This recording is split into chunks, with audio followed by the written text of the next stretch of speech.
ヤッホー。お邪魔します。やばい感が。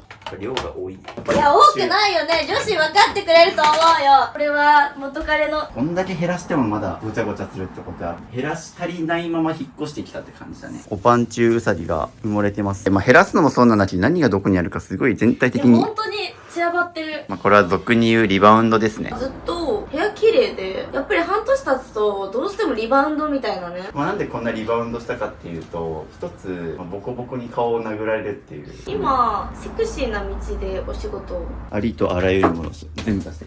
これセンシティブな話になるんだけど、結構鬱っぽくなっちゃったんだよね。物が多いせいで今片付きしてるけど、整理整頓に時間を奪われて、体力も消耗するし、まあ安物買いの銭失いがめちゃくちゃ多いから、まあ数だけ増えて一向に所有欲満たされずに。もう、ここからバンバン言ってみます。これいらないです。なんでいらないかっていうと、通販で買いました。すごいね。これは全部手放します。これに統一、自分の痛いところと向き合わないと成いや、ほんと長できない。そうだよ。なんでもそうなんだよね。成長ってさ、自分の痛いところ疲れてさ、それでさ、やんない人はさ、一生成長しないからね。あ、そっちに置く。カラーボックス3段。買うだけじゃなくて手放すだけでこんな中に来るんだよ。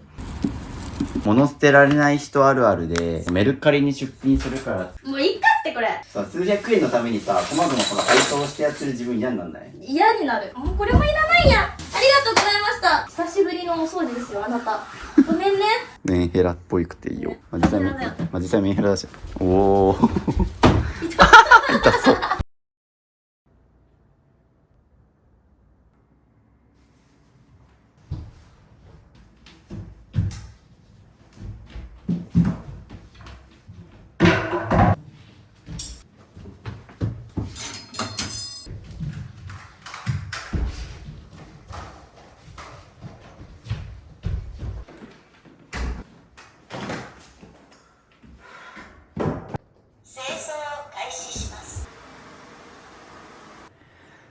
ということで今日も物を減らしていくんですけども、リバウンドしてしまいましたという視聴者さんの家に行くんですけども、皆さんこちらの女性覚えてらっしゃいますでしょうか？リビングでございます。普段こんな感じで生活してんだね。ぼーっとしてます。捨てらんないから極力物を減らして引っ越したくて、物の所有はコストって言ってて、いらないものそんだけ取っとくと家賃かかります。絶対に着たい服だけ出していい。こんなんね、なってるの見たことない。ありがた。前回ですね、広いお家から東京都心部の小さな家に引っ越すにあたって物を減らしてから引っ越したいっていうところで実際物を片付けて、で片付け終わった後も実は LINE のやり取りを続けていて、こたついらなくなったとか、もう極力物は増やしたくないからちょっと家具無駄に買いたくないんだけどどうしたらいいかなとか、家きれいに片付いてるよみたいな感じで結構 LINE のやり取り続けていて、でもうなんかぶっちゃけ取れ高ないし、2回目撮影行かなくていいかなとか思ってたくらいの女の子なんですけど、ある日彼氏から顔をボコボコに殴られっていう LINE が来て、恋愛でも仕事でもトラブルが起きて、でメンタルもやられて部屋が散らかってしまったと、部屋は心の写し鏡だってよく言いますけども、あれは本当で、心に余裕がなくなってくると生活、家を片付ける余裕もなくなってきて家が散らかって、でさらに散らかった家がまたストレスになってメンタルが悪化してっていう負のループに入るんですけども、そういう時ほどメンタルが病んだ時ほど散らかった家をきれいにすると、この家見るとなんか落ち着くなみたいな感じで、病んでる時ほど家を片付けてほしいと僕は思ってるんですけども、といった具合に部屋は心の写し鏡であるというのがよくわかる動画になったかなと思うので、早速物を減らしに行ってきます。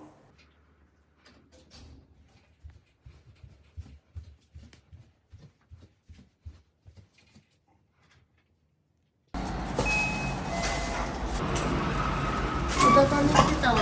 こんにちは。いいお久しぶりでね。ございます。ということで11時なんですけど、散らかってますね。散らかってるんですけど、結構さ、渋さんに感化されて前より綺麗になってくない？当社費でよくはなってるかもしれんけど、前のゴミ屋敷のインパクトに比べたらそうでしょ。よ。だいぶマイルドになってるね。ということでこれが新居ですね。まあなんか足の踏み間はなんとかあるけど、あっちこっち散らかってるなっていう、まあこれは俗に言うリバウンドですね。そうですね。でこっちおーまあまあまあであそこに洗濯物が干してあると。ここら辺は確かになんか今ドヤ顔みたいな感じなんですよ。下はどんな感じだ。下ははい。ああまあまあまあ。成長したよね。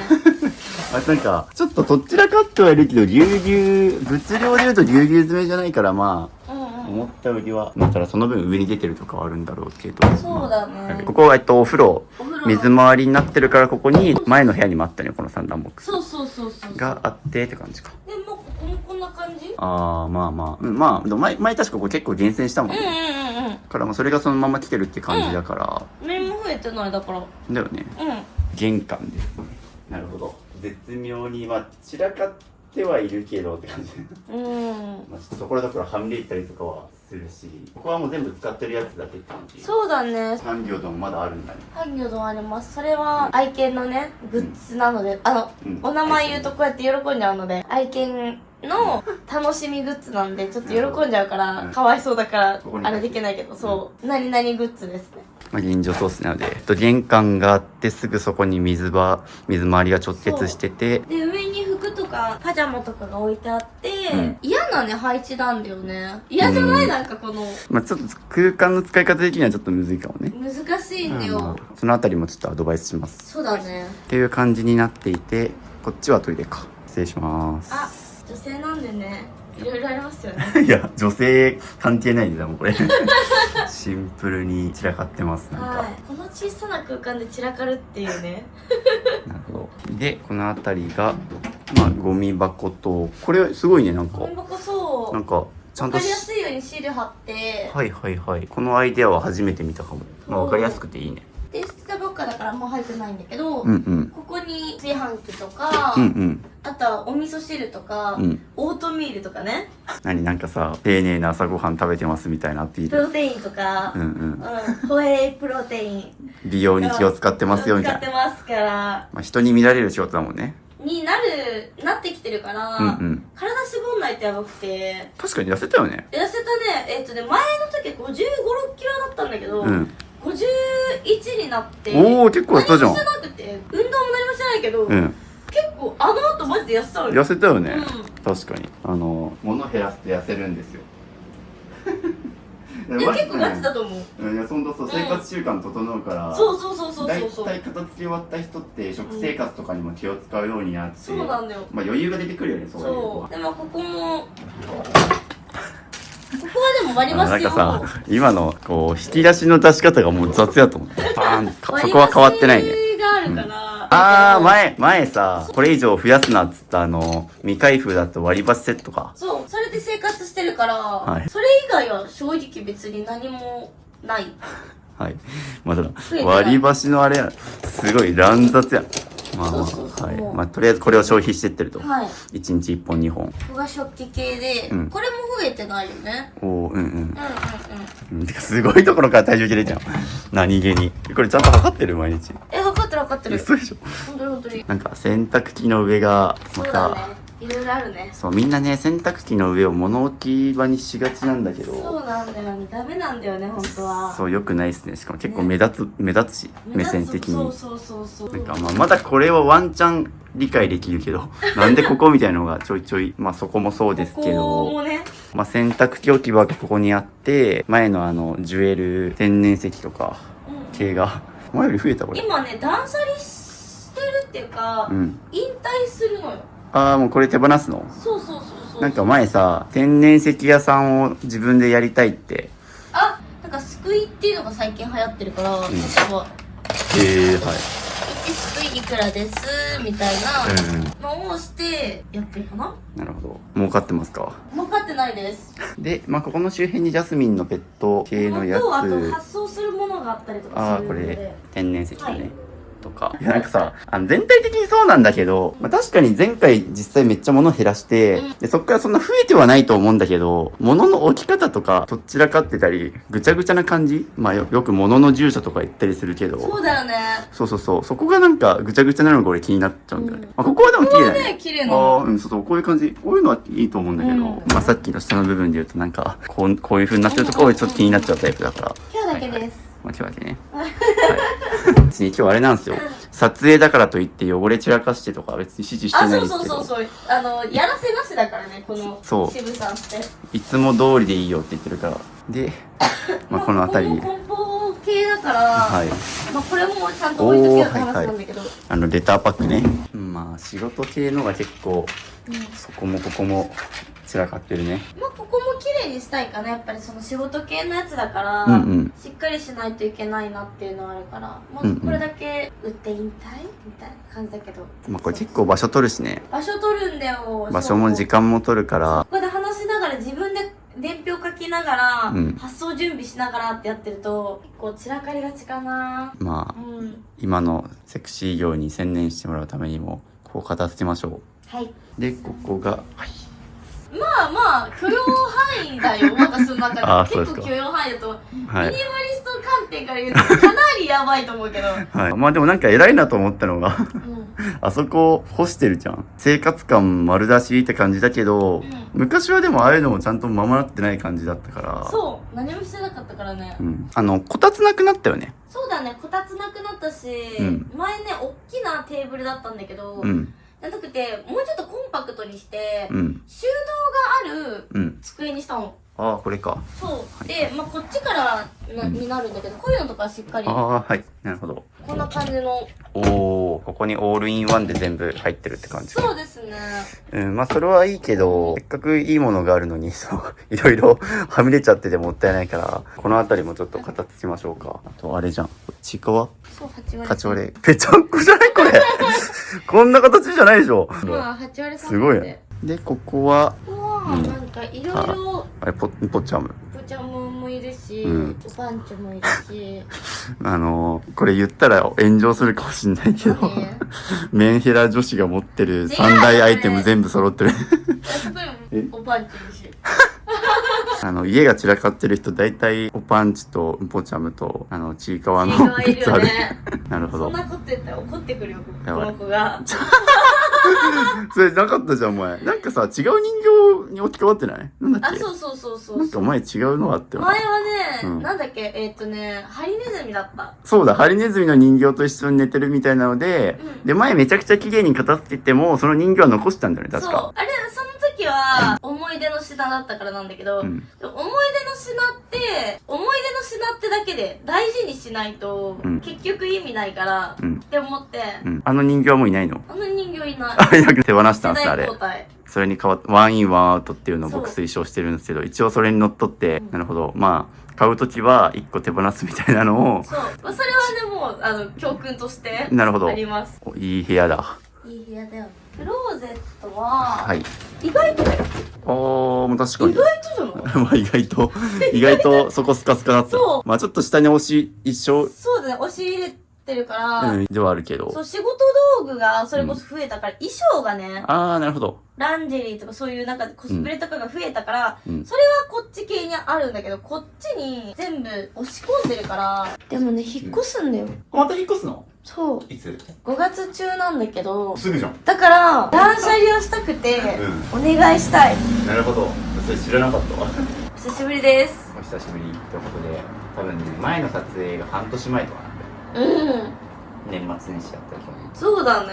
でもかなり、撮影後からずっと部屋綺麗で、やっぱり半年経つと、どうしてもリバウンドみたいなね、しちゃうから、かなりやばいなって思いながら、まあなんでこんなリバウンドしたかっていうと、一つ、ボコボコに顔を殴られるっていう。そうですね。いろいろありましたね。なんで殴られたかっていうと、まあ、前回半年前に、この引っ越す前ですね。まあ引っ越し前にこう身軽になって引っ越したいっていうので物を減らしてめっちゃ綺麗になって、そっからも結構本当に LINE のやり取りしてて、で、まあこれいらないと思ってるとか、なんかいろいろ、結構部屋も綺麗に片付いてて、ああよかったなと思って。そしたらある日急に顔ボコボコに殴られたみたいな彼氏からの DV でボコボコに殴られでそこからもう生活が荒れて家も散らかってっていうかなりね参りました。そうだね、そうそう、だから引っ越しと同時に職場も変わってこの家に来て、それも辞めるってことだったやめた。辞めたね。3ヶ月3ヶ月で辞めたんですね、はい、でこの家も引っ越すと。そうまあでもそれは別にこの家にずっと住んでてもよかったんだけど、隣人トラブルよくうるさかったりとかするから、夜になんかこう寝てたりとかしてどんどんお前がやったんだろうって酔っ払ってるのかよくわかんないですけど、そんなのがあったりとかしてちょっと怖いじゃないですか、それだったら。じゃあ10人ガチャ失敗みたいな人生ドラマみたいだね、この半年で彼氏ができたと思ったらボコボコに殴られ、職場も3ヶ月で辞めて、でもうこの2週間以内に引っ越すんでしょ。ちなみに次の職場はこの公開される頃には出てるかわかんないんですけど、今セクシーな道でお仕事をしようかなみたいな。あ、そっち？おー、なんとセクシー女優にセクシー女優ではない、女優なのかなわかんないけど、はい、まあ胸元全開ですけど転職活動で結果セクシーな道に行くそうです。これ前向きな方ね、なんか落ちたわけじゃなくて、昔からやっぱ好きだったんですよ、性について考えることが多くて、なんかもっとポジティブに明るくやったらいいのになみたいなって思ってて、あいつ落ちぶれたなとかたまに言われる時あるんですけど、子供作りたいんじゃないですかみたいな、皆さん子供欲しいんじゃないですか、いやね、子供欲しいのにそういうことしないんですか、どうするんですか、コウノトリさんが運んでくるんですかみたいな感じかな。確かにね、まあ俺が生まれてるのもね、お父さんお母さんのあれがあったから、みんながもうこう育んでますから。そうそう、ということでセクシーの道に行くそうです。インスタグラム載せておくんで、可愛いなジャスミン。好きだよね、ほんと渋さんのこと。愛されてる。まあでもそうなんですよ、だからもともとは別になんかすごい家に綺麗だったし撮影来る予定もなかったんですけど、そういう私生活ですね、まあ、要は部屋は心の内し鏡っていうけど、まあやっぱり私生活プライベートの方がそういうごたごたあるとやっぱりどんだけ気をつけてもこうあれそうですね、家散らかっちゃうっていうので身をもって体感できたかなと。おっしゃる通りです。まあでもね、あんまりいい意味で心配してないというか、まあ、前回やった時に結構バサバサ減らしてたから、もう容量は分かってるじゃん、こういうねプライベートも部屋も空いた時こそ片付けた方がいい。メンヘラ予防に家を片付けようってよく言ってるんだけど、いやー2日前にメンヘラだったからね、片付けなきゃね。でしょ。でもメンヘラなのも家が散らかってるからね。精神状態が悪くなって家も散らかるし、でまたこの散らかった状態っていうのがまたストレスになるから、またメンヘラが悪化するっていう。それはそうだね。だからホナミンのメンタルをリセットするためにも家をきれいに片付けます。お願いします。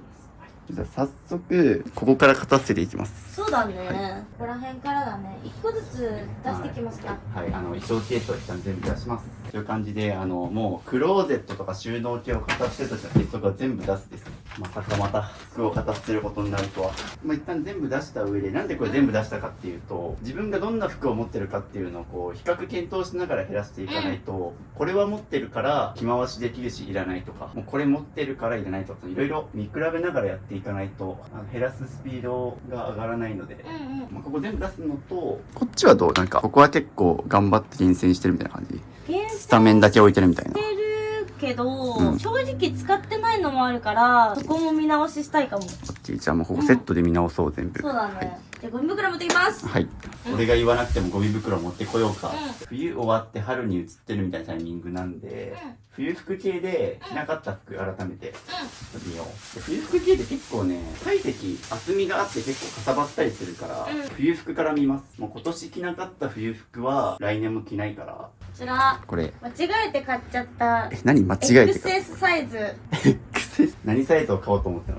S サイズを。本当だ。パチュンパチュンなんですよね。これはいらないかなと。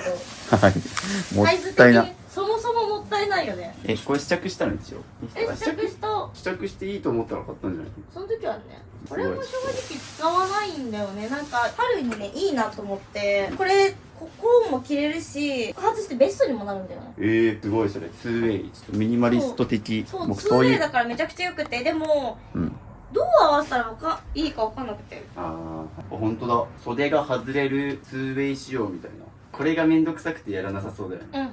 2way だけど一回も外したことないでしょ。うん。これでそれが落ちたけど外れて、そう、こんな感じになるから。ああでこれ外れてると。そう。どう使う？使わないな。なんでこれじゃあさ、うん着ててテンション上がらなかった今。可愛くない。可愛くないんですよ、うんシンプルに可愛くないんだけど、多分なんか機能性だけで買っても多分使わなくなる、うん。やっぱときめくものだよね。まあ、ときめくのその基準が、まあ、可愛いっていうのが一つないと、多分どんだけその 2way で取り回ししやすいとかあってもまたこんな感じで使わなくうんうんなる、機能的で使いやすいだけじゃなくて可愛いも優先して買わないと多分。それ言うとね、色があるんですよね、それの。ああ2つ買ったの、黒は使いやすいね。でも、うん使わないの。これは2つ同時に買った？これ反省点として2つ同時に買いました。ああだよね、この場合これどうすべきだったかっていうと、片方1個買ってよかったらもう1色買い足せばよかったの。そうしないと使い回してもさっきさベストのところが取り外しづらいとかさ、なんか使ってみて分かること結構あるじゃん。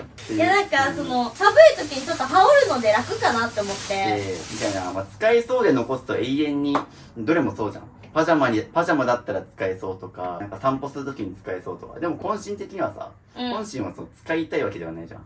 着ててテンションが上がらないになるから、反省点としてはまず1個黒かベージュの先どっちか買ってからって感じだし、これもね好きなんですけど、うん仕事柄スーツ着てたからシャツ買いたいなと思って、まあカジュアルスーツとかでよかったからこれにもうほんとパンツフォーマルのパンツとか合わせてて、今は正直着てなくて、でも枯れシャツとかにできるかなって思いながら着てなかったから多分着ないんだよ。コスプレでもあり彼氏を喜ばせるためなんだよ。そうとかなんか春先とか夏の羽織とかで、これからかなって思ってるんだけど、まだ着てはないよね。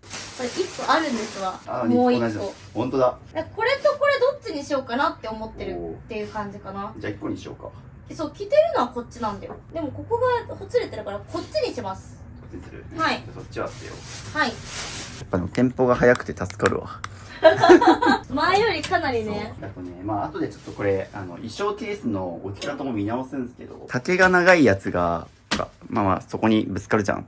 とかね、衣装ケースでね、もうちょい下げていいね、これ。上の2段とかは。こう、俺だったら、高さ2段、横3段、横3にするかな。2×3 にするかな。これめちゃくちゃきました、無印。おー、じゃあ、なんかそう。めちゃくちゃきました。これは意外と着なかったんだよね。なんで？なんかね、着方が分かんなかった。ああ、まあグラデーション結構強いから。そう、可愛いんだけど、可愛いし、生地も別にそんな、こういう系って結構チクチクするし、でもそんなチクチクしなくてよかったんだけど、着なかったんで多分着ないと思いますし、まあどうなんか、今これ全部取り出してもらった理由でもあるんですけど、いろいろ全部見比べてみて着回しできそうか。できないと思う。って思うんだったら、それはもう今後も使わない可能性が高いので。はい。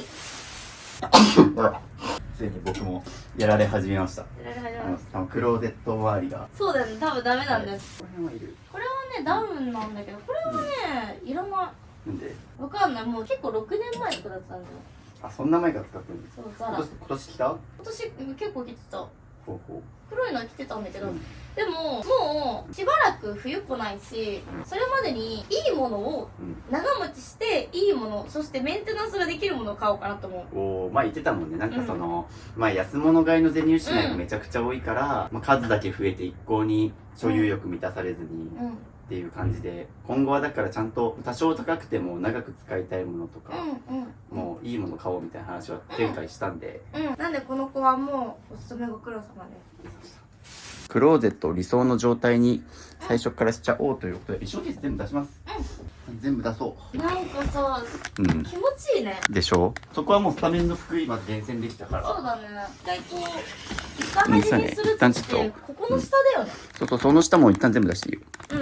おー、ていうかあれな、ほこりがすごい。まあそうなるよね、これだと。というのでクローゼット大改造中です。これも出してありとあらゆるもの全部出して。それもいらないもんじゃあ。てかまあこれもか。電気毛布。だからこれ入んなさそうだから。まあジョイントマットとかもあるから多分これであったかいでしょ。これと暖房で。まあ前こたつも手放したじゃんとか。そうなんだよ。電気毛布も丸ごとこの辺でいらない。という感じで全部開けました、クローゼットを。で服はできるだけ、もう衣装ケースバンってしないで、全部吊るす。こんだけいいさハンガーラックあるんだから、そうここに全部吊るしていこう。でも衣装ケースに突っ込んでいいのは下着だけ。はい。まだ一軍を吊るすか。一旦一軍吊るそう。どう今さ、服こう全部吊るしてってさ。可愛いよね。春服っぽくない？いや、なんかブティックみたいな感じになるじゃん、こういう。いいじゃん。めっちゃテンション上がる。でしょ？確かに。全部ね、服はね、吊るした方が気持ちいいよ。確かにそうだね。しかもなんかこれもさ、使うかなと思って買ったけどさ、ハンガーが足りなかったっていう。はいはい、それ自分で。そうだ、謎の突っ張り棒あると思って。でも外しちゃうじゃん。確かに。いや、使わない。謎の突っ張り棒も外そう。次、しかもクローゼットが、これ2個分とかなの。おお。だからもういらないんだよね。衣装ケース絶対いらないよ、もう。そう。本当にもう、下着とかそういうのだけかなって思ってる。おすすめは、下着も、吊るす下着ケースっていうのがあって、うちとかそうなんだけど、引っ越しのタイミングでそれかいな。確かに。そしたらもう全部吊るせるから。っていう感じで、ハンガーをもういいやつにしようっていうので、これに統一というので、ハンガーを買い足しました。引っ越し祝いということで。はい、ありがとうございます。何にも買わないです、僕は。って感じで、クローゼットの押しで全部出して、おパンチュウサギが埋もれてます。大変なことになってる。ということで、ハンガーを調達してきたので、あそこ全部、必要な一軍の服は全部吊るします。脱衣装ケース。この衣装ケースはもうできるだけ使わないようにします。で、あとちょっとこの、下着系は、この無印良品で、吊るす収納を買ったんで、これで統一していきます。ちなみにトイレを使ったんですけど、狭いです。狭いというか、トイレ使うとこんな感じで、視界の先になんか物が落ちてるっていう状態です。なんかさ、ちょっと質問っていうかさ、気になること、男性目線とか、みんな目線でちょっと気になることがすごいあって、もしあれだったら渋さんのところになんかこう意見欲しいんだけど、セクシーなさお仕事ってさ、まあたくさんあるわけじゃん。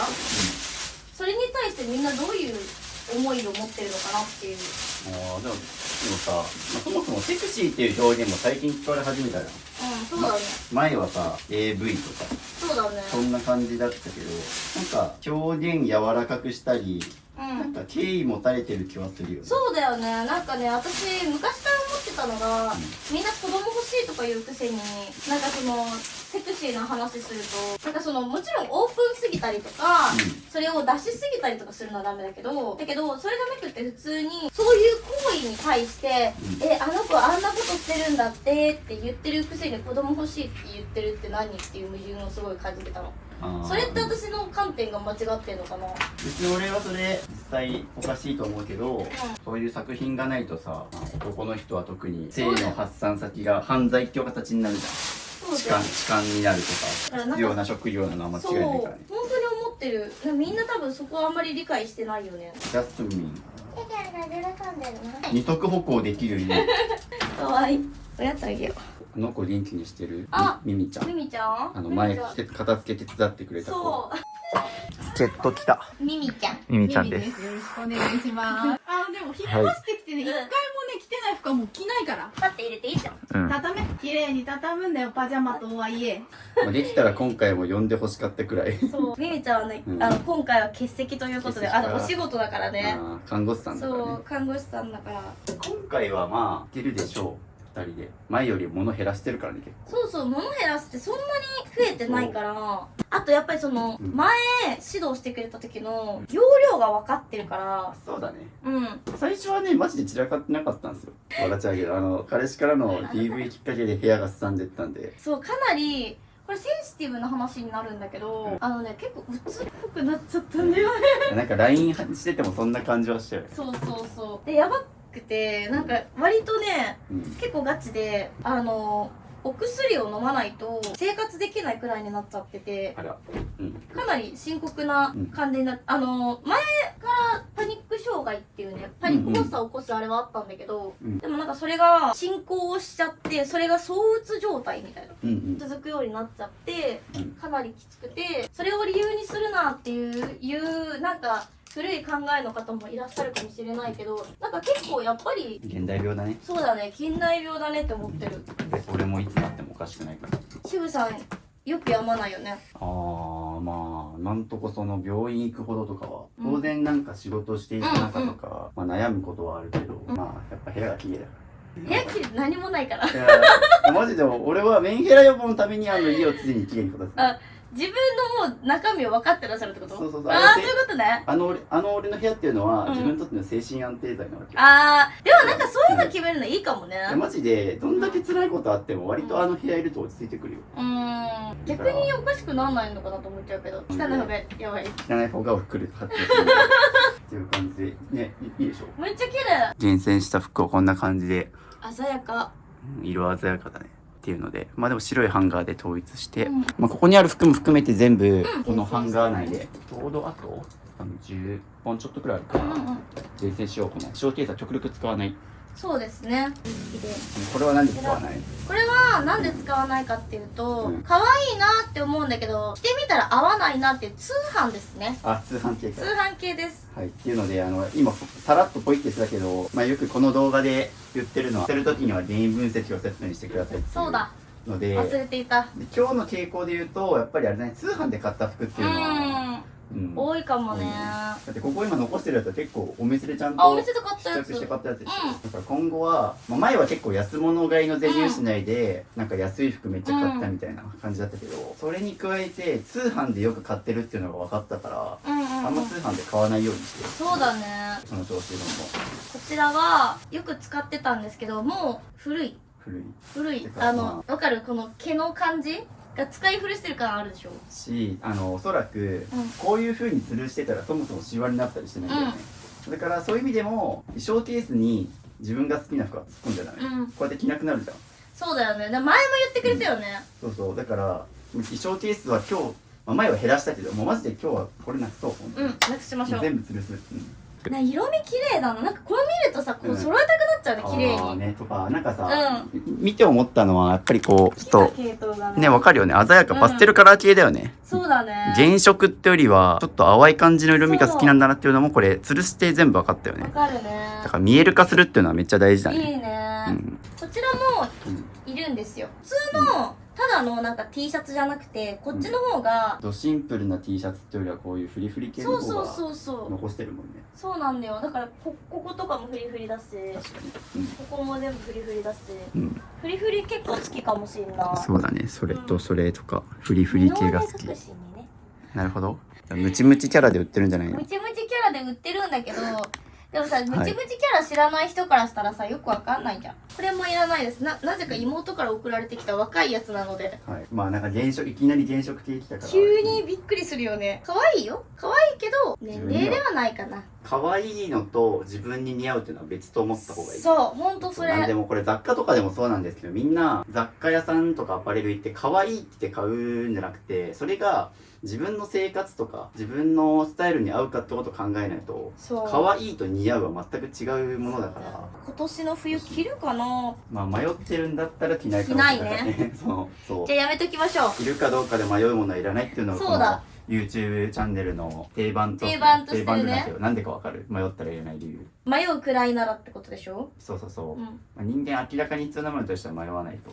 そうなんだよね。まあ、例えば今日着てるこれとこの2つは絶対捨てないでしょ？捨てないの。ごめんなさい、空いてた。あ、じゃあ書いた。っていうくらい、まあよく例えば俺スマホとかを例に出すんだけど、まあ、スマホ捨てるかどうかで迷わない。ないと絶対困るしとか、今日この YouTube の撮影に挑んでるこの服っていうのは絶対お気に入りで着てるわけだから、捨てないよねみたいな。そうだね。なのでちょっとでも迷ったらそれはまあシワが寄ってるとか、セールにつられて買ったとか、なんかそもそもそんなにしばらく着てないとか、迷うっていうその違和感がいらないことの答えになってるので、さっき言ったまあ彼氏との一見があって一気に散らかるともうどうにでも慣れてなっちゃうじゃん。そう、もう買っちゃおうみたいな。そうだからそこでちょっとなんか崩れたよね。そうだね。なんかストッパーが効かなくなっちゃったよね。それを今日また取り戻そう。そうだね。ちょっと自分の中の治療、そうだね。治療したい。これも物もそうだし、彼氏選びもちょっと断捨離ね。さ、男側の断捨離ね。男選びのセンスないよね。いやそんなことないよ。いや、いい人ばっかだったよ。でも多分私が育てちゃうんだと思う。メンヘラ製造機なの。メンヘラダメ男っていうか、みんな根はいいからさ、根はよくて甘やかしちゃうと、やっぱりさ、もっと甘えちゃうじゃん。ダメ男製造機なんだね。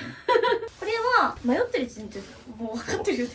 残す理由を探し始めたらやばいと思った方がいい。例えばこういう時はパジャマになるとか、散歩の時にそうだよね。そうすると手に取ってパッと戻せないもの、これ絶対いる、絶対いる、かけるっていう温度感のものじゃないと。そうだよね。これはいらないです。はい、失礼しちゃった。今ね、そうなんですよ、もう家がぐちゃぐちゃすぎて、そう今ちょっとジャスミンが、ごめんなジャスミン、居場所がね今片付けたらもう走り回れるようにしてあげるから、ごめんな。これまでの辛抱だ。渋さんはさ、前も話したけど、なんでミニマリストっていう言葉を作ろうと思ったのか、すごい作ろうと思った、作られてた。いや、もともとミニマリストって言葉はアメリカ発祥なの、実は。そうだよね。まあ海外の言葉、ミニマリズム。そうだよね。まあもともとアメリカで、タイニーハウスって言われるのは小屋だね。小屋暮らしって言われるような、まあ、物を減らして小さい家で暮らすとか、バンライフっていうそのキャンピングカーとかで生活する人たちが結構いて、まあ、そのためには物減らさないといけないじゃん。っていうそのなんかタイニーハウスとかバンライフからも流行ってるし、アメリカって、まあ、物質主義な国なんだよね、日本にもっと。物質主義、まあ買い物めっちゃするっていう。でもっと言うと土地が広いから、マイホームとか作る時にも地下室に物置き部屋作るみたいなのが当たり前な感じなの。そうだよね。そういうイメージある。で逆に日本とかはさ、島国だから土地が狭いじゃん。まあそれこそ今住んでる東京とかって家賃高いし。そうだね。まあそれはやっぱりさ、狭いエリアに人が密集してるから家賃が高くなるし、でもっと言うと日本の家を海外の人に紹介すると、狭みたいな。そうだよね。コンパクトみたいな。すごい驚かれるんだよね。っていうくらい、まあもともと日本人っていうのはその江戸時代から長屋って言って4畳半で家族数人暮らすとかっていうような文化があったから、その狭い空間をいかに工夫して広く多人数で住むかみたいなことに長けてるから、もともとミニマリストっていうのはアメリカとかで出されると。そういうことなんだ。旅する人とかミニマリストになったりとかするってことなんだ。そう、まあノマドライフとかもそうだけど、今リモートワークとかでパソコン1個で暮らせるようになったじゃん。まあだからこそ身軽に移動しながら暮らすってなったら物も減らしておかないといけないし。確かにコスト削減できるしね。まあ物の所有はコストだってよく話してるけど、やっぱり持てば持つほど広い家が必要なので家賃が高くなります。で物が多いせいで今片付けしてるけど、整理整頓に時間を奪われてね、頭が痛い。体力も消耗するし、何がどこにあるかっていうのでさ、エネルギー、脳のエネルギー使うじゃん。脳のエネルギー、あと体ともう精神的にもういいや、もうこれでいいやになっちゃうから、これでいいやがないようにしたいね。そうっていうので、まあ俺がミニマリストを流行らせてるか、もともとある言葉だったけど、日本に浸透させたよね。まあそのうちの一人だと思いたいけど、私だってミニマリストイコール支部だと思ってるよ。ありがとうございます。ミニマリスト支部ですよね。みんな多分そう思ってると思うよ。まあそもそも僕始めたのがちょうど個人的に物減らし始めたのが10年前ですね、ちょうど2014年19歳だった時なんで、10年前にやばい。まあフリーターだったんですけど、実家を抜けて、で安い費用で引っ越しするために、まあ物減らせばそもそも小さい家でいいよねっていうので、最初住んだ家は19000円のもう6畳ワンルームみたいなのだったから、でも物少なかったら別にそれでもいいじゃん。最低限の折りたたみマットレスと、もう折りたたみのテーブルだけで引っ越したから、毎月6万円とかで生活したもん。家賃、水道、光熱費、食費、スポーツジムとか、国民健康保険とか全部入れて6万くらいで生活してて、それはすげえな。まあでもそれって物が少ないから、そもそも一番金かかる家賃が安いっていう。それ考えるとさ、貯金もめちゃくちゃできるし、プラスのことしかないよね。そうそう、貯金はめっちゃできるよね。お金が浮くからね。とか、まあ旅行に行くとか何でもいいけど、まあ物以外のことにお金回せるから、俺で言うと、まあ旅行も毎月行ってるけど、脱毛とか、美容とかね。美容系、目の視力回復手術とか、そうだ。もう脱毛も全身やってるしね。あ、だからツルツルだよね。そうだね。ひげ30回ぐらいやってるしね、俺。まあ結構だから物にお金使わない分はそういう経験とか健康投資、美容に使ってるね。美容投資とかね。形ないものにお金回そうっていうのは確かに意識してる。まあ今それこそさ、物価とかめっちゃ上がってるじゃん。もう円安で物価とかもめちゃくちゃ上がってる。一方で給料は上がらないみたいな感じ。そうだよね。だから今の若い子とか本当に大変だと思うけど、そうなんですよ。まあそういう人ほどこうミニマリストな生活やってほしいよね。今そういうもう持たない暮らし、物持たない暮らしとかやらないと本当にみんなお金カツカツだと思う。もうここからバンバン言ってみます。これいらないです。なんでいらないかっていうと、通販で買いました。販で買ったからいらないんじゃない。可愛かったんだよ、はいでも届いて着なかったってだけ。なんかめっちゃいいのに。すごいね、もうさ捨てる時に絶対これ着なくなった理由喋りますみたいな。そうで素材が良くない？なんかこう、まあ触り心地チクチクしないところとか、着心地あったかさはすごくいいんだけど、なんかデザインがねちょっと思ってたのと違ったの。写真で見たらいいと思ったけど、そう実際実物受け取ってみたら微妙みたいな。なんかさ、モデルさんが着ると綺麗に思えて買いたいあるあるない？うん、あるね。でも自分実際着てみたらすごいさ、なんかこうボテッとしちゃうみたいな、なんかその典型的なパターンだよね。っていうかあれだよね、多分前回さ結構減らしたけど、まだ減らし足りてなかったってことだね。そう拒否反応自分でも出てるくらい。そうあのホナミンが。そう、あのほなみんがだって前さ、うんもっと汚い家だったのにめ全然強かったもん。そう耐性全然。ついてたけど、だから渋さんのおかげだよマジで。それ最後保留にしてたやつだけど、終わった上でこれ全部見てうんどう、なんか合わせられそうなのある？ここも合うと思うし、冬まあだったらここ中に入れちゃうし、じゃあその上で着れそうだけど着たいじゃん。入れる。履いてみないとわかんないぐらいだから、ってことはってことだよね。てかまあ迷ってるじゃん。そうなんだよね。そのありがとうございました。はい即断即決できないものは基本着そうなくなる。だね。絶対着たいって言えなかったじゃん。今うん、絶対行きたいって言えなかったっ。て感じで丸ごとこれが開いて、全部吊るせるようになって、ただまだここですね、ここに下着系があるんですよ。下着系どうするかっていうと、これですね。そう、渋さんおすすめしてくれたはい、全部吊るそう。こちら吊るすホルダーですね。すごいね。すごーいいね。へえ、すごい便利だね。って感じで、衣装ケースを使わなくていいように、ここに入れていこう、靴下とか。はーい。下着とか出たっていいんだっけ？ああ、別に本人が気にしないんだったら。前もブラジャー前もヌーブラとかめっちゃ出てた。そう、コメント欄で、下着出てるけど大丈夫ですかとかめっちゃあったけど。そう、渋さんが大丈夫なんであればって感じあるよね。別にも逆にう大丈夫です。ありのまま行くんで。他の人は結構カットしてるんですけど、いいじゃん、セクシー系だから。気にしないでしょという感じで、もうここありのまま全部下着映っちゃってますけど。で、あそこに靴下系、もう一個買ってます。こっちはブラジャーとかパンツとかあんま見せたくない系。これで隠せて、でも雑に突っ込めるから。私にはすごく最適な、ありがたいわ。さすがです。衣装ケースがあることによって、衣装ケースを開けないといけないじゃん。そうなんだよね。多分その手間もめんどくさいみたいなタイプだと思うから。そうなんだよね。もう雑なホナミンは、これ衣だね装ケースじゃなくて、これにもうとりあえずバッて放り込んだらいいみたいな、取り出すみたいな。ねえ、めっちゃいいじゃん。でそうするとあと床置きしなくて済むから。確かに。じゃあ、ブラジャーからいきます。はい。すごい。ブラジャーから行きますって片捨てると初めて。これジャストサイズじゃん。ジャストサイズじゃん。衣装ケースが2つ開きまして、で、それを仕分けするようにカゴがあったんですけど、うもういらないね、これ。ん。いらないだっねて。もうあれでわかるじゃん。一目瞭然だから。この衣装ケース全部、カゴも含めて手放します。バイバーイ。てかもう靴下全部入れた？靴全部入れた。めちゃくちゃじゃあ左余ったな。そう、だからカバン入れれちゃうくない？なんかカバン入れよっか。ね。靴下はじゃあもう全部ここだね。そうです。下着はここに全部入れましたと。ほら。まあ確かに本当だ。はい。こういう浴衣とかのこういうのってどうしてます？浴衣系は、浴衣はどこにあるの？浴衣はそこにあります。どこわかんない。ここにありまありますあそこにあるんだ。浴衣もはい。これは好きなので。浴衣も入れたら、置いちゃおうか浴衣入れたら、ちょうど入るよ。夏直前だから使うでしょ、はい浴衣。これそうね、でもいいんだそこでもいいし。ね、これは冠婚葬祭とか結婚式用ね。はい、結婚式用のやつなので。よかったね、この収納。いや、本当にめちゃくちゃ良かった。無印良品で買ったけど、無印良品様々でございます。いや、渋様々でございます。感謝して。はい、本当にね。うん。で結構ガチでね。これでもういいじゃん。しょ？最高じゃん。で、この後ちょっとまた片付けていく中で、一部そこに戻すものあるだろうけど、基本この状態をキープっていう。そうだね。いいでしょ。でもこっちの方が分かりやすいでしょ、だっ。めってちゃわかりやすいし、しかもなんかね、テンション上がる。テンション上がるでしょ、そう。何これ？自分のお気に入りの服が40着ちょっとと、可愛いでしょ、ほらー。シンデレラドレスだよとかできるじゃん。そうそう。まあ、一目瞭然じゃん。自分が何持ってるか。好みがね。し、下着とかここからパッと取り出して、洗濯が終わったらさ、そっからパッと、動線的にもね。完璧だ。じゃあ行っちゃいまーす。イエーイ。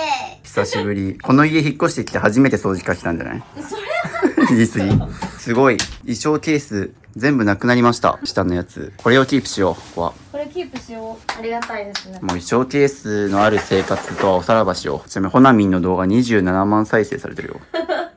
27万回このお部屋が世の中にさらされたと思うと、ねでもこれ1個2000円ぐらいだし買ってるでしょ。そう2600円ぐらいだから、まあ、大体3000近い。 2600×6 すると15,600円無駄に買ってます。はい。まあそれにちなんで服も増えてるからね。そうだね。という感じで悪循環だ。これは全部手放します。はい。よしっていう感じでここら辺綺麗になったね。めちゃくちゃ綺麗になってテンション上げてる。問題はこっちっすね。そうなんですよね。こっちがちょっとまだ散らかってるので、どの順番でいくかっていうと、書類系いきます。梱包段ボールとか、なんか契約書類がちらほらあっちに見えたので、ここを片付けます。はい。基本的にまあ片捨てる順番で迷ったら、クローゼット、紙の本とか書類系。で、あとはそこが終わったら、ここら辺、小物日用品っていう順番がおすすめ。梱包用資材。そう。すごいね。たくさんあるんですよ。まあ食用柄使うのはわかるけど、天然石とか。そう。だとしても、ここにあるべきものじゃないよね。あっちなんだよね。あっちなんだよね。そう。そうそう。で、ちなみにこれはバレンタインに使ったやつだから、これはいらない。梱包用紙じゃないんだよね。あ、いらない。バレンタイン作るんだ。あ、意外とね、料理とかするんですよ。意外と。意外とね。私家庭的ですよアピールいらない。いこういうのいらないよね。さっき捨てたもんね、電気式も。らない。説明書ね。まあ、説明書は定番なんですけど、これさっき捨てた電気毛布のやつで、最悪電気毛布とか、まあこれアイリスと大山じゃん。説明書は最悪ホームページ行ったらダウンロードできるんで、どうしても説明書を見返さないと不安って人はトリセツってアプリがあって、そこになんか自分の説明書を全部ダウンロードできるみたいに。おもろ。ってアプリもあるから、まあそういうの使って、まあだから基本的に説明書って見返さないじゃん。見返さない。見たことない。見ないでしょ。で保証書がついてるとかだったら取っていいんだけども、期限もとっくに過ぎてるから、その確認して、そうだね、お買い上げより1年って書いてるから、とっくに過ぎてるので捨てるっていう判断。基本的になんで説明書はもちろんダウンロード前提にして、で保証書がついてるものだけ残すっていう前提で捨てる。これどうしようかな。写真系いらないんだけど。どれ写真？懐かしいんだけど。お成人式の時のやつ。若いよね。成人式の写真。ナミンの。おもろすぎる。写真撮ってたら。アルバムあるんだよ。選びに行った時のやつだから。いるこれ。いらない。でもなんか残してたずっなんか人の写真ポーって捨てるのもあれだけど、なるほど。まああるんだねちゃんと。あるならいい。と。でもいらないです。これ何？なんかやばい薬物じゃないのこれ。違うよこれさ。精神。そんなさ、そんなこと言うけどこれピアスのクッションですから。あ、本当だ。無知なもんで。そうだよ。はい、まあ女の子は分かると思う。ピアスクッション250円かける2。使う？使わないよ。これもね使う。てかまあ、なんでここに急にガジェット系が出てきたんだっていうのがあるけど。って感じでちょっと後でまあ減らすのもそうなんだけど、何がどこにあるかすごい全体的に本当に散らばってる。散らばってるからちょっとそこも。でもやっぱこの3段ボックスなくします。全部出していいよ。全部出して、これに収めて。収納ちっちゃくしよう。じゃあいや、収めよう。すごいな。さすが筋トレしてますねあの人。やっぱめっちゃ広くなったじゃん。ね。自分の痛いところと向き合わなきゃ成いや長できない。ほんとそうだよ。何でもそうなんだよね。成長ってさ、自分の痛いところ疲れてさ、それでさやんない人はさ一生成長しないからね。多分コメント欄で叩かれまくると思うけど、受け入れて。俺消さないから。別に全然叩かれて折れないタイプの人間だから全然大丈夫。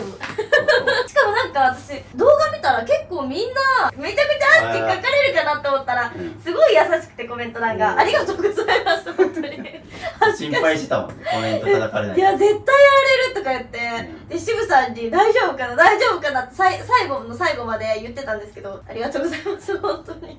今回はわかんないやつさ、あの動画だけで完結してたらほなみんは千代さんにとってはちゃんと減らし終えて、そうだね。けど今いざそっか半年経ってこうなってるから、うわーほなみんさん裏切られましたみたいな。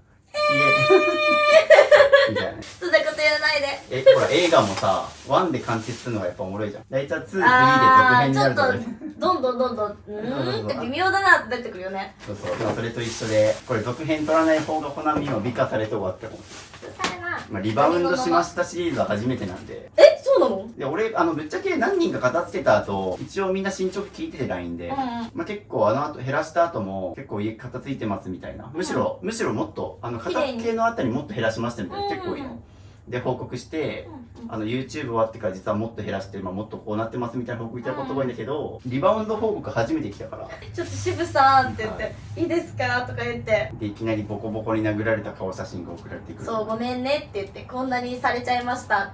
ちょっと来てくれませんかって言って。しかもかなりそれで一回呼ばれて僕東京来たんですよ。そしたら急にドタキャンされましたからね。俺あれ知ってます？これ無料で撮影してるから僕この片付け企画って僕お金もらってないんで、YouTube に上がってる片付け企画って片付け業者さんとかが仕事でやってる一環のところを映してるみたいな、仕事の一部始終を流してるところいいんですけど、これは本当に撮影のためだけにボランティアなんですよ一応ね。だからお金もらってないし別に誰からもっていう上で YouTube その代わりじゃあお部屋と顔を映させてくださいっていう感じで条件でやって、で僕一回だからそのリバウンドしたから片付けるっていうので東京来たんですよ。そこからで来たらボッコボコで、しかももう病んでて、でその当時別れてたけどその彼が男の人を入れるなみたいなで、かなりやばくて連絡もう取れなくって感じで、本当に申し訳ないことしたなって思って、ごめんねっていう連絡してもなお全然なんか優しくて。しか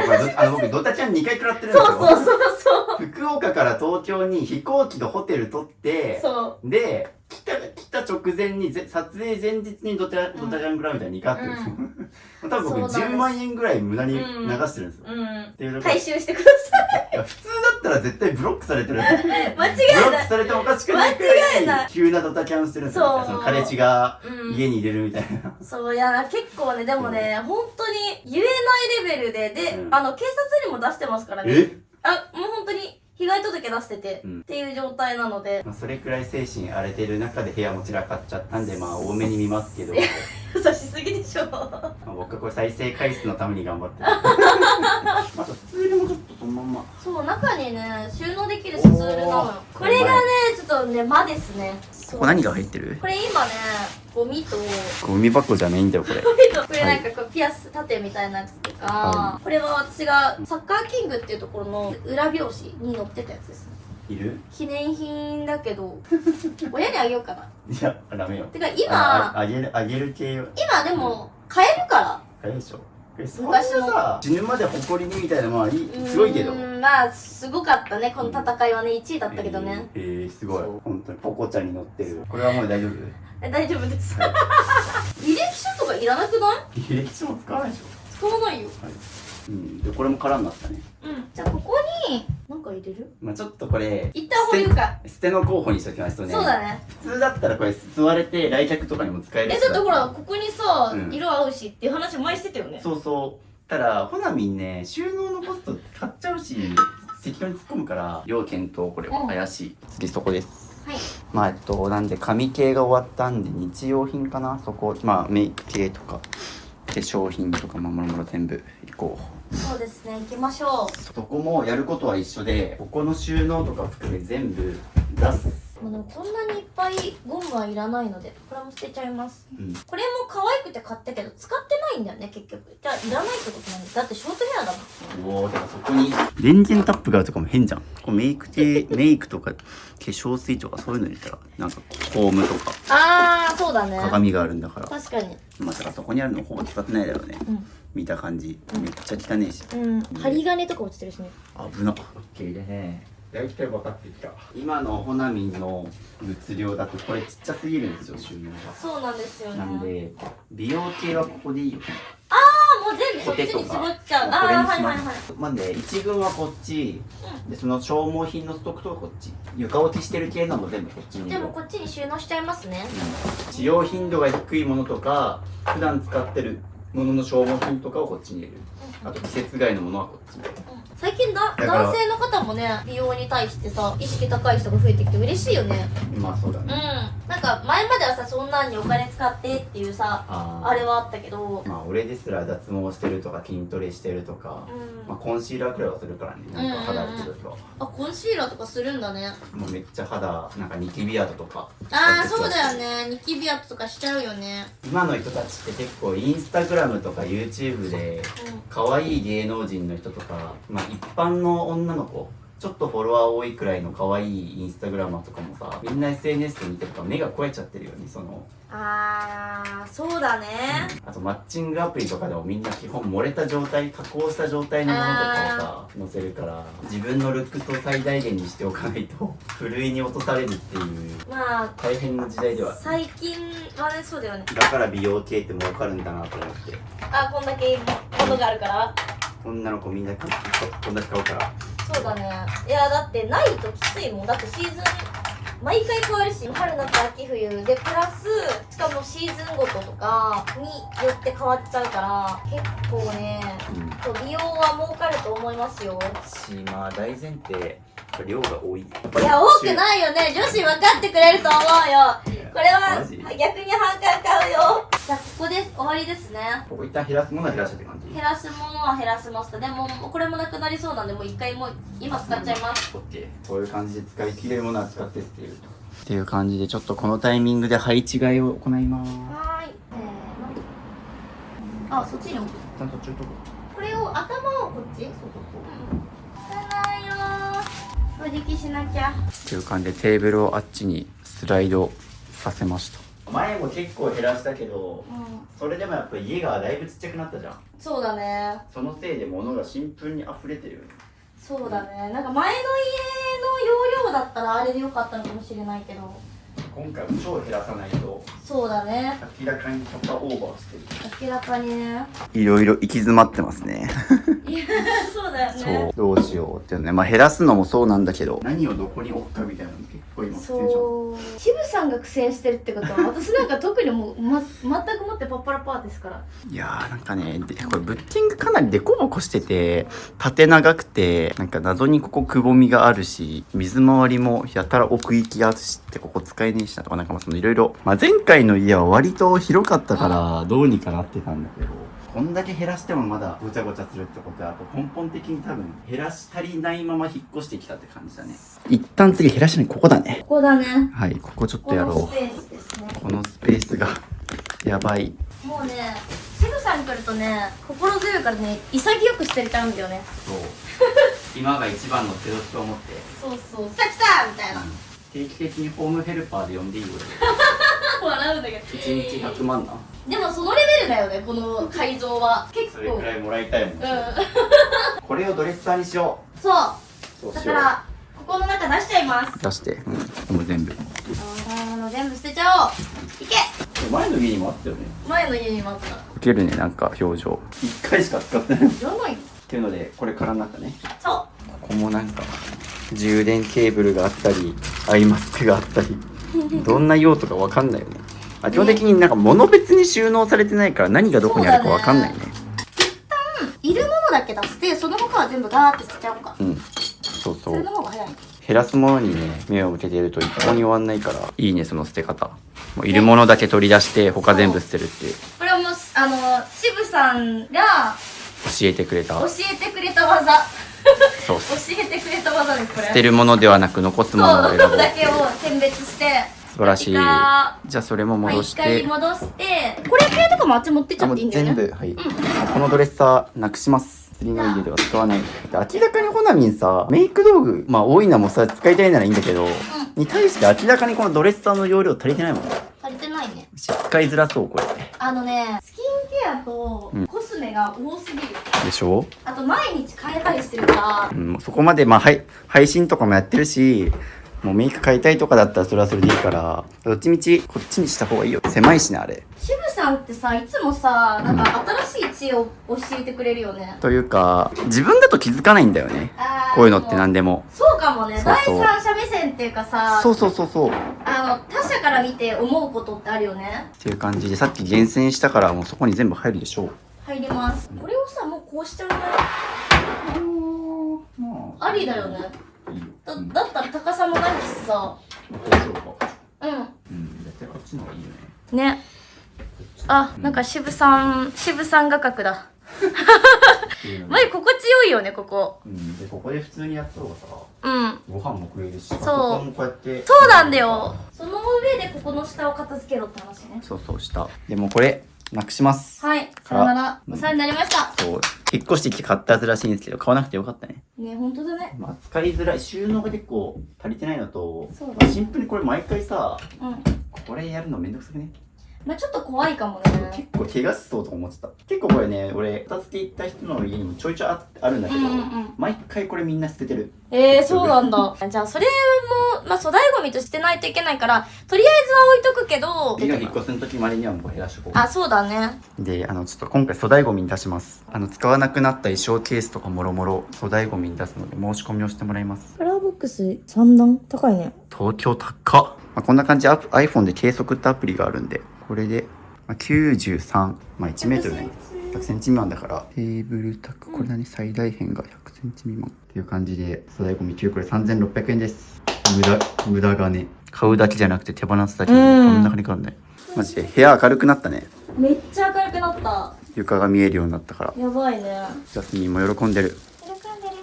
って感じで粗大ゴミチケット買ってます。ちょっとそのあたり細々したところも片付けてもらって。物捨てられない人あるあるで、メルカリに出品するからって900円の細々したものを出品して、でも結局一向に売れないで、こんな感じで物置き場が溜まっていくみたいな、めっちゃ多いの。そうだよね。だからちょっと思った。もういいかってこれ。さ、数百円のためにさ、細々この配送してやってる自分嫌になんない？嫌になるでしょ。配送料とかも含めたらそんな大して儲かんないでしょ。言ったらさ、例えばさ500円で言ってもさ、送料が300円だったら200円のからの手数料取られちゃうわけじゃん。それに自分の貴重な人生の時間使ってるのはバカバカしくない？バカだね、ほんと。ちなみに服装チェンジできる。あ、もちろん。多分ね胸元が開きすぎてて YouTube 的に危ない気がするね。ちょい俺のカメラ回す時も結構気使わないといけなくて、早めに言えばよかったね。いや全然普通の T シャツでいっか。いいよ、普通の T シャツで選びやすかったでしょ今早速。めっちゃ選びやすかった。今俺の目の前で普通にブラジャー姿だからね何も隠れるあれもなく今着替えてます。着替えてもらいました。はい。っていうので、これで寄れる。そうだよね。もうこれもいらないや。ありがとうございました。2つあるからこっちの方が好きなんだけど。ああ、そうね。機能かぶってるから減らせるもんね。こっちの方が好きなんでこっちにします。あ、いいよ。はい。今さ、結構減らして何をどこに入れたらいいか分かるようになってきたでしょ。そう。メイクはそこ、ガジェットはそこ、売るものはこことか、ようやく物の住所、物ごとに置けるようになったから。いつも言ってる物の住所ね。はい、ようやく定めてない。というので、もう7時だよ。そうだよ。なんかさ、エアポッドパクられたってよね。怖くない？彼氏に？そう。ヘイじゃねえのよ。俺の友達にも、いた？パクる男。彼女の高級ブランドカバンとかスイッチ盗んでるやついたから。あ、マジで？警察沙汰になってたよ。家からどんどん高級家財消えていくみたいな。どう考えても家に入ってるの彼氏しかいないから、警察に届け出して、彼氏が来るタイミングで警察待ち伏せで待機させといて、彼氏が来た瞬間警察問い詰めさせたら質屋に言ってた。最悪。でもさ、この家さ、物盗まれても気づかなくなっそう、気づかないんだよ。だからあれないどっかに消えたんだろうなで終わっちゃうんだよね。でしょ。そうそれがダメだよ。任天堂スイッチが消えてるわけじゃん。そう、任天堂スイッチとエアポッツが消えたからね。やばすぎ。あとこの前財布消えたからね財布消えてでもそしたらカバンの中に入ってたの。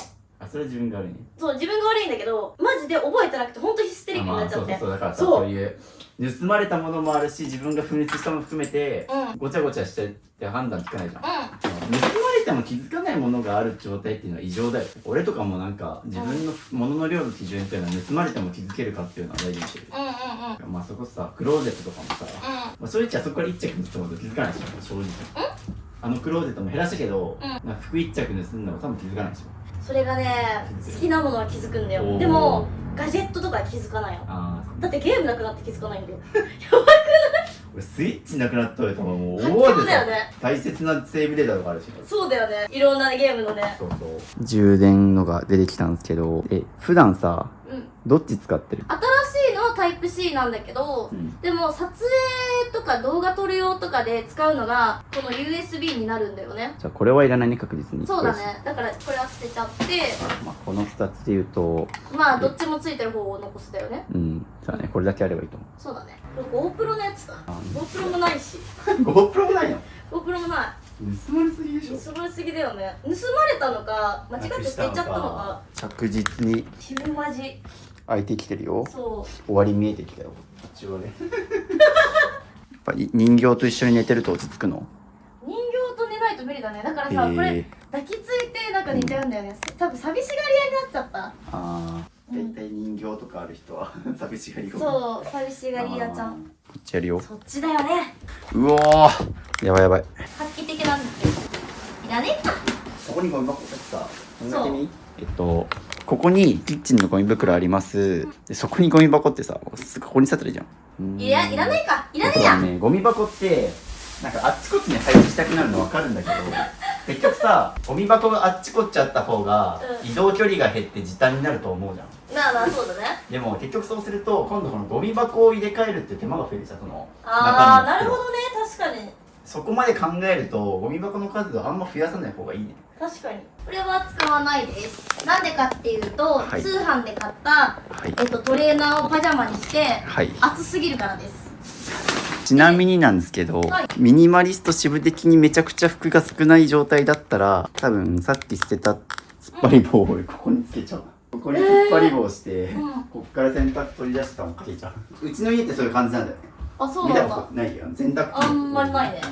俺のこと全然見てない。そうだから友達としてしかさ見たことない。ミニマリスト支部として意識したことないからね。あ、でもありかもね。いっぱいやってみる。一旦やってみよう。これは元彼の汚い靴下。マジで嘘でしょ。これ絶対コメント欄叩かれるよ。いらないでしょ普通に。臭いけどな、入れ方ね。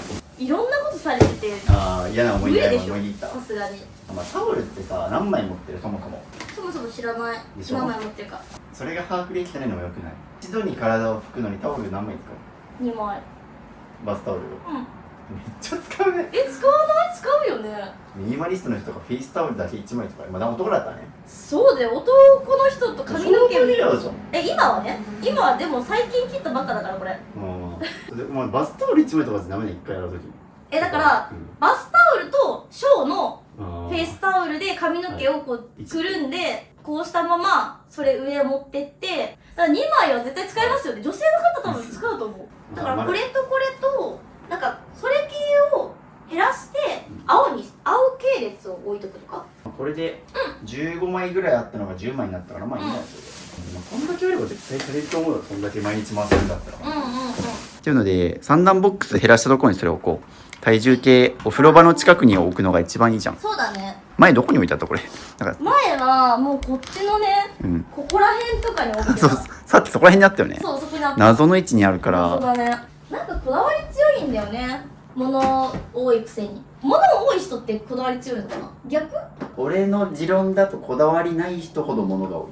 でもさ、めちゃくちゃ我強くない？我が強いとこだわりだって強い。こだわりがあったらさ、うんちゃんとそれを使い倒すって発想になるから無駄なもの増えないんだよね。ちゃんと全部使い切れてる状態になるから、そのなんかごちゃごちゃいらないものとかその無駄にストックとかもそうなんだけど、自分のスタイルが固まってないからいろいろ試して増えるっていうのがそうだ俺の考えね。それはあると思う。この辺りちょっとね少しもう少しじゃあ失礼します。毎日ほぼ使ってるみたいな食材ある？毎日ほぼ使ってるのは全部です。今日はこれ、昼はこれ、朝はこれ、夜はこれみたいな感じで使ってるから、あれなんだけど、でも、すぐ空いてないやつはあっちに置けるから、とかストック系ストックとカップ麺みたいな使用頻度が低いものはそっちにやろうか。これラッシーだから、ちょっとほらだいぶ余裕できたじゃん。何がどこにあるかも一目瞭然になったから。あとこの冷蔵庫上に物が溜まってるのもちょっと見直そうか。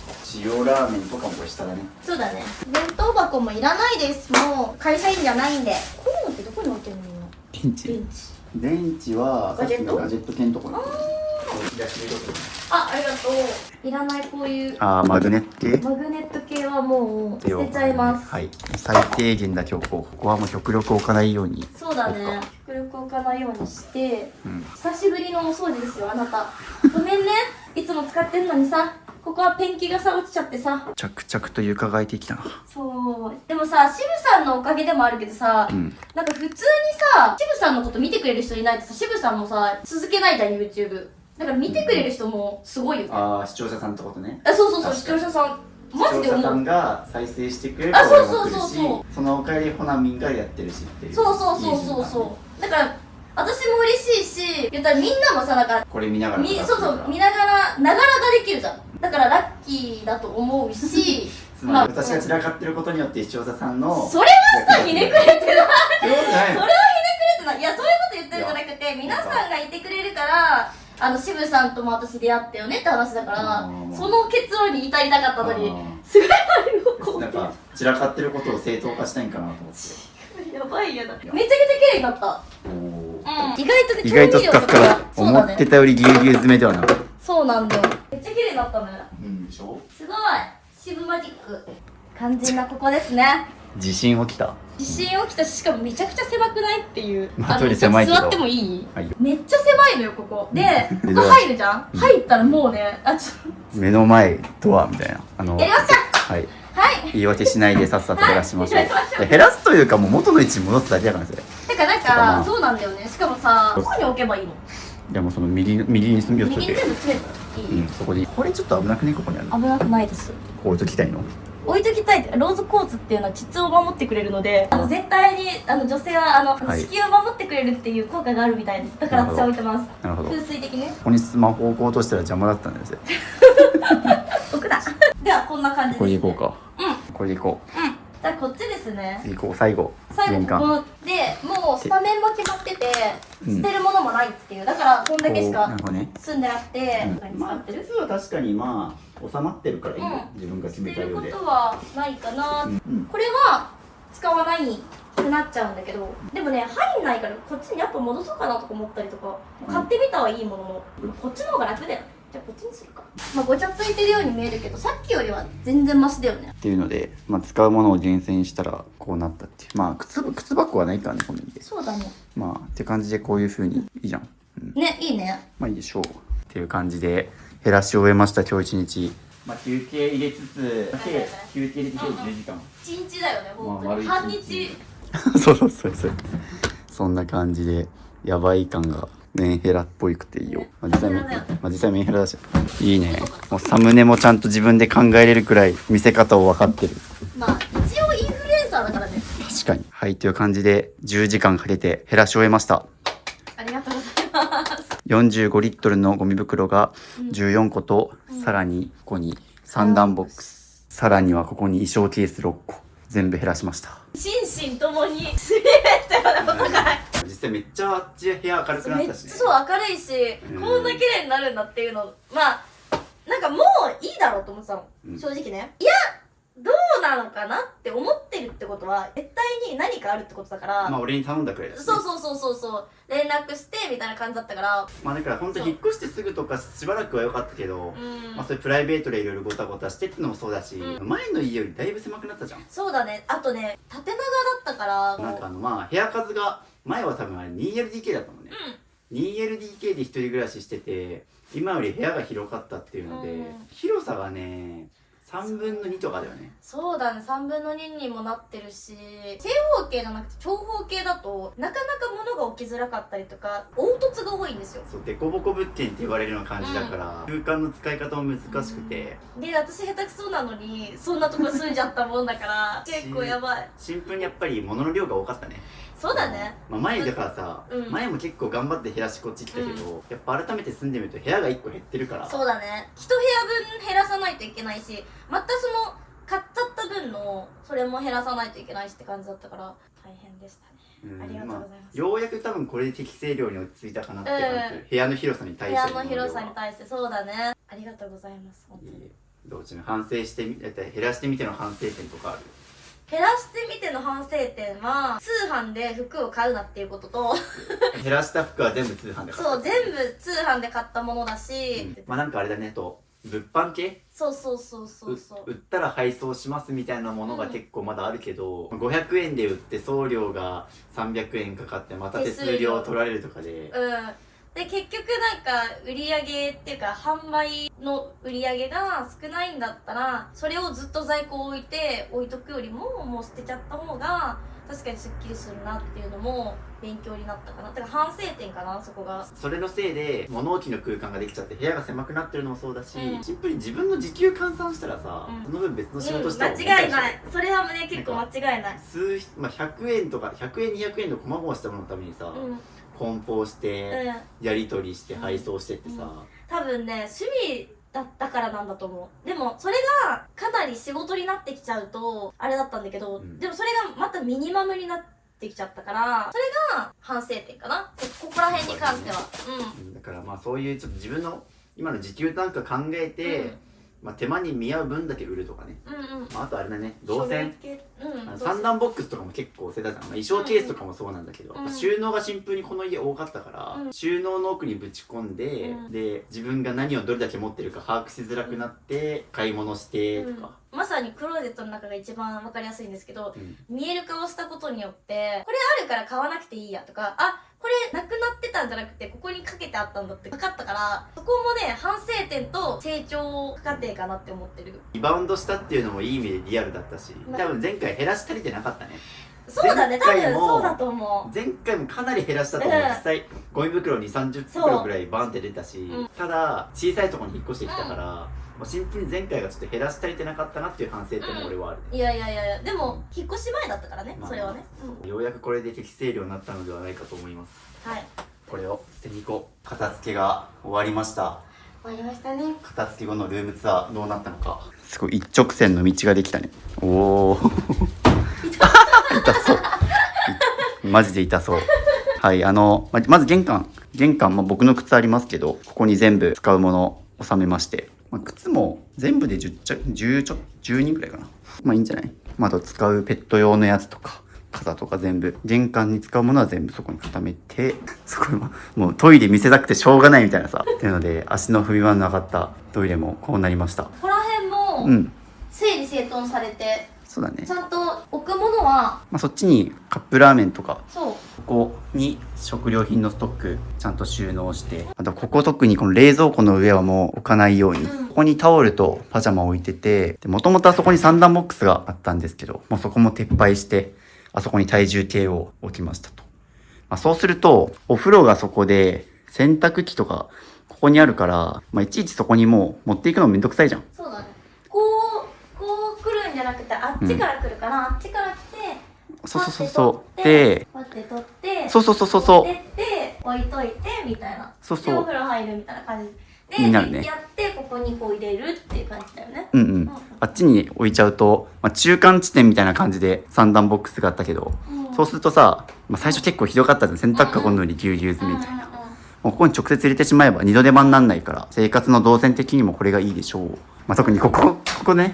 ここがマジですごくて、はい。一番のお気に入りポイントかも。ここ、ちょっと詰まってるけど、ここにメイク、木製ローテーブルドレッサーはもうあれはなくして、もうここでメイクしましょう。もともといい鏡持ってるし、ここでパソコンとかご飯食べたりとか。こっちにガジェットも入れて、ここに充電ケーブル類とか、こまごました、一旦ここに入れてると。あとは、ここね、ここも毎日使うやつは出しとく。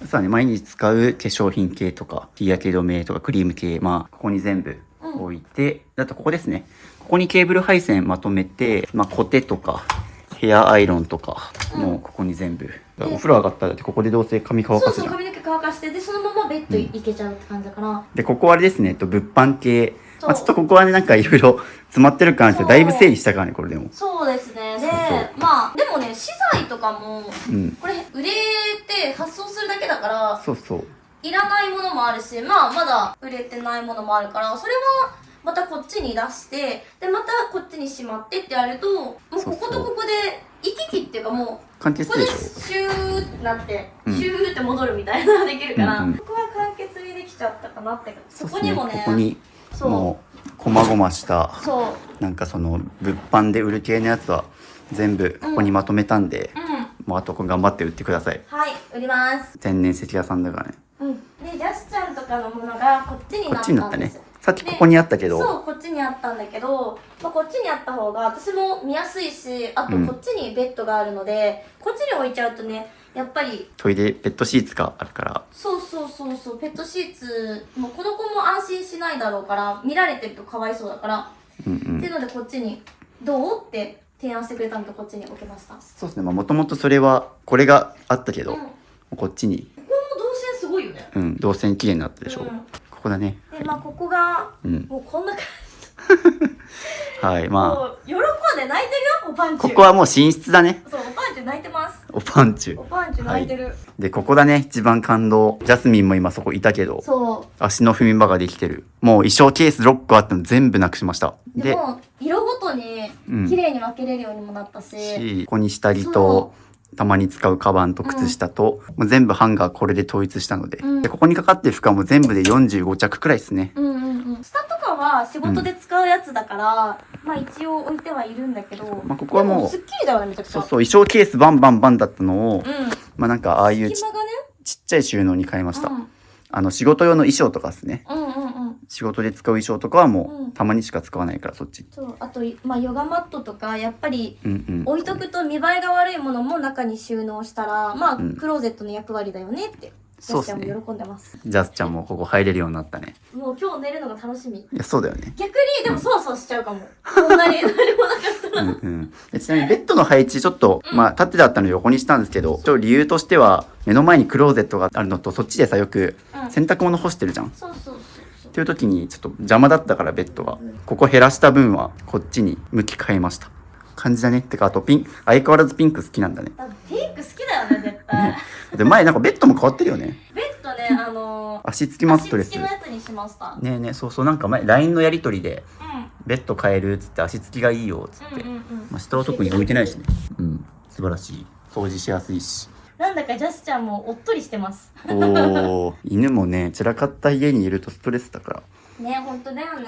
素晴らしい家になったねっていう感じでお疲れ様でしお疲れ様でした。本当 LINE のやり取りでボコボコに殴られた顔と汚れ散らかった動画が来た時はどうなることかと思ったけどでももう、そこも断捨離できたので。男の断捨離ね。はいまあ DV 彼氏もねいなくなったし、ちょっとねリバウンドした人の家に来るっていうのが初めてだったので、まあ、中にはやっぱこうやってね散らかる人も当然いるにはいるし、こんだけ減らしたらまた散らかりづらいと思うよこれ。しかももうね、通販で服買わないって決めたから、でもう見える化したし。そうそうそう、もう本当に前よりもさらに減ったからね。うん前は衣装ケースの数減らしたけど、もう今回衣装ケースゼロだから、物増えづらいし散らかりづらい部屋にはなったと思う。ありがとうございます。いいえ、最後伝えたいことがあれば。リバウンドをしましたが、体重を痩せました。確かに、まあそこはまあ置いといて、でもなんかこう改めて思うけど、部屋の乱れとかカバンの中の乱れって基本的に心の乱れだから、本当に乱れてる時に乱れてるから、なんか本当比例するなって思った。今すっきりしてるし、すごくでも安定してるの、気持ちも安定してるから、本当にありがとうでしかないし、まあ友達だからといって普通に応募フォームで律儀に送ったんですよ、一番最初の時。そうよかったと思って、正当に送ってよかったと思った。そうなんですよ。この企画ミニマリスト渋を家に呼んで片付けてほしいよって方は概要欄のフォームからぜひ全国どこでも僕片付けに物を減らしに行くのでぜひお待ちしてます。であとですね、今ちょっと僕 LINE を最近始めて、そこでもですねまあ YouTube に出れないよって人向けになんか個別で相談をやってたりとか、 LINE でしか見れない片付けの動画とかいろいろアップしてるので、ぜひ概要欄の LINE も登録してください。はい、ありがとうございました。じゃあ、まあ今回は前よりもどうだったかわかんないけど、なんか率直な意見を私コメント辛辣でも見るからお願いします。じゃないとまたリバウンドしちゃうかもしれないから、だから本当にガチな率直な意見を言ってほしいかも。この動画を見ての感想、ぜひコメントに。ほなみ見てるんで。ほなみ見てます、めちゃくちゃ。まあ、称賛のコメントも厳しいコメントも、そうどちらもそれがリアルだから、本当にリアルな声だと思うから、お待ちしてます。であとこの動画の後にもちょっとほなみ引っ越した後にちょっとほなみんからちょっと経過の動画を送ってもらおうと思ってるんで、そうだね、再生ボタン停止しないでこのまま最後まだ続くので見てください。お願いします。という感じで一日お疲れ様でした。はい、お疲れ様でした。ありがとうございました。ではでは。ジャスちゃん、どうですか？綺麗なお家はいいですね。渋さんわかる？ね、こんな感じで未だに綺麗に保ってます。で、ここ見せたいんだけど、もうほんまに綺麗やで。ありがとうございます。こんな感じでなってます。やっぱりね、気持ちが豊かになりますね。ね、ジャジュピピ、ジャジュピピ、嬉しいね。よかったね。よかったね。